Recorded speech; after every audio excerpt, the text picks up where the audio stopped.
Hey there guys, Chet here. In this tutorial, I'll show you how to manage teams and permissions in Brevo so that you can control who has access to different parts of your account and what actions they can perform. But before we begin, if you're new to Brevo, you can get 50% off the starter and business plans for your first 3 months by using the link that we have put down in the description below.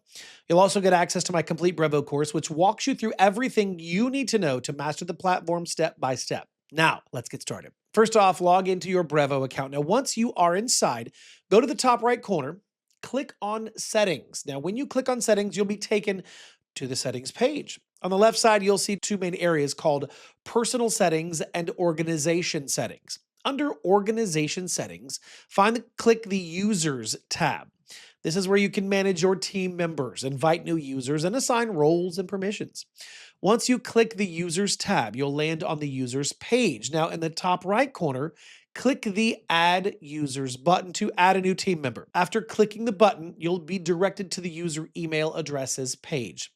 This is where you enter the email addresses of the person you want to add to your Brevo account. Once you're done, scroll down and click on Continue. Now, you'll move to the permissions section. This is where you assign roles and you decide what level of access each user will have.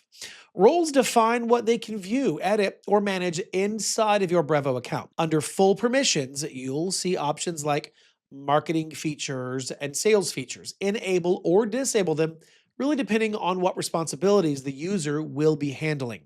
For example, you can give your marketing assistant access to campaigns and automations while restricting access to billing or CRM setup. Then scroll down to the Customs Permissions section.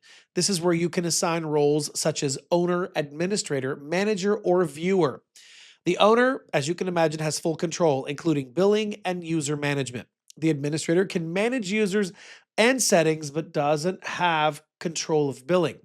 The manager handles marketing and campaign-related tasks, while the viewer only has read-only access. Once you've selected the right role and you've customized permissions, scroll all the way to the bottom, click Confirm Permission. The invited user will now receive an email invitation to join your Brevo account. Now, they'll need to click the link in the email and accept the invitation.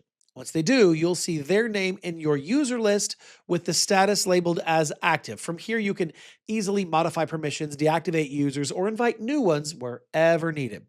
This setup helps maintain better collaboration while keeping your data secure. And that is how you manage teams and permissions in Brevo. If you want to learn how to automate your digital sales and maybe grow your business faster, check out the link that we put down in the description below to get instant access to our complete Brevo course and also unlock 50% off of the starter and business plans for your first 3 months. That is it for this tutorial. Now, if you found it helpful, please don't forget to like and subscribe. And as always, thank you so much for watching. I'll see you in the next video.